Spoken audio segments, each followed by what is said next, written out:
journaliste qui est chargé de la revue de presse est un peu frustré au lendemain d'informations comme celle qui nous a été livrée sur France 2 hier avec le chef de l'État. Est-ce que les journaux ont eu le temps de tout absorber, de faire les commentaires nécessaires ou pas? Oui. Oui. Largement, oui. Oui, mais alors j'ai pas vu ça dans les titres. Et pas dans les titres, mais en page intérieure. Mais c'est intéressant la remarque que vous faites parce qu'on va en parler précisément d'ici 2 minutes. Je me suis dit, mais c'est pas possible, ils n'ont pas regardé la télé. Parce que sur les titres de tous les journaux, les grands journaux de province et de Paris, on voyait très peu François Hollande. Là, il parle du mal de dos, c'est très intéressant. Et d'Emmanuel Macron. Et puis là, bon, alors racontez-nous. Écoutez, on va commencer par La Voix du Nord et cette une sur 4 colonnes, photo explicite à l'appui.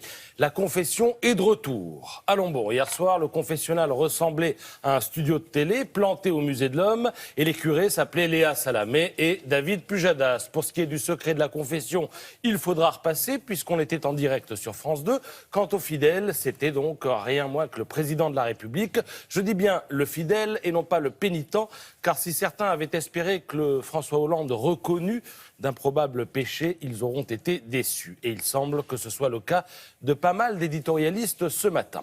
Oui, ce qui émerge, c'est le scepticisme. On avait le sentiment que François Hollande ne réussissait pas à trouver la bonne distance. Quel contraste entre les 4 Français parlant de leur vie et de leurs préoccupations et l'autosatisfaction exprimée par le président, martelant sa méthode Coué. Oui, ça va mieux, écrit ainsi Jean-Marcel Bougreau dans La République des Pyrénées. Méthode Coué, c'est un terme qui revient dans les dernières nouvelles d'Alsace sous la plume de Dominique Young, cependant que Michael Tassard, dans le Courrier Picard, estime que le quinquennat de François Hollande s'apparente à un chemin de croix dont on peine à imaginer une issue glorieuse. Alors je pourrais multiplier les citations d'édito au lance-pierre ce matin. Si le locataire de l'Élysée cherche du réconfort, il en trouvera un peu du côté de la montagne, mais aussi de Ouest-France. Ça tombe bien, c'est le journal qui a le plus fort tirage dans l'Hexagone, avec l'édito de Michel Urvois, qui a trouvé le président maître de ses dossiers et objectivement convaincant, tout en notant que la question n'est plus de savoir s'il a trouvé telle bonne réponse ou respecté telle promesse, mais de savoir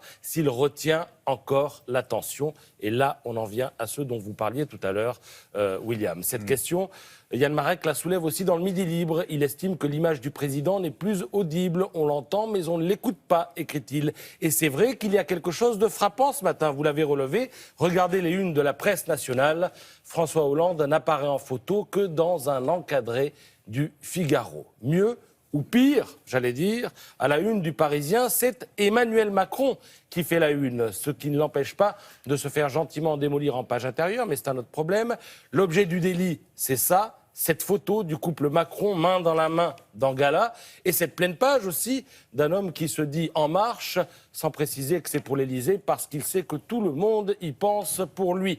Et puis il y a Gala, mais il y a aussi Match, la une, et puis ces photos, glamour, et 2 pages de texte où madame explique que tout est à la bonne place dans la tête de son mari. C'est un chevalier, un personnage d'une autre planète, dit-elle, à propos d'Emmanuel Macron. Ça nous rappelle Carla Bruni expliquant que son mari avait 6 cerveaux. Alors derrière tout ça, William, il y a une morale, et c'est Didier Miquan qui la tire dans le Parisien. Cela s'appelle avoir du culot ou le sens de la provoque, écrit-il. Le jour où François Hollande planche sur son grand oral pour défendre son bilan devant les Français, eh bien Emmanuel Macron s'affiche en couple à la une de Paris Match et dans Gala.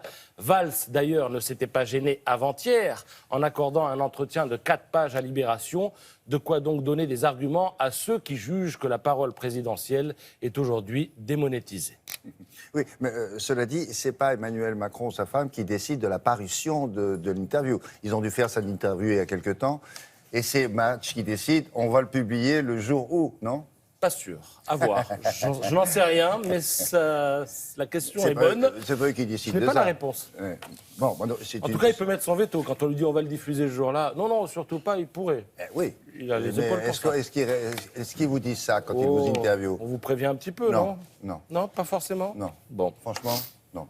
Mais là, je ne sais pas comment ça s'est passé. Mais franchement, il vous dit oui, ça va sortir dans une semaine, tel jour de... Ah, puis non, finalement, on ne sort pas. Le rédacteur en chef a dit que, vous voyez. Donc là... parfois, la presse joue aussi un petit rôle. Ouais. Bon, allez, à tout à l'heure. Oui. Merci beaucoup.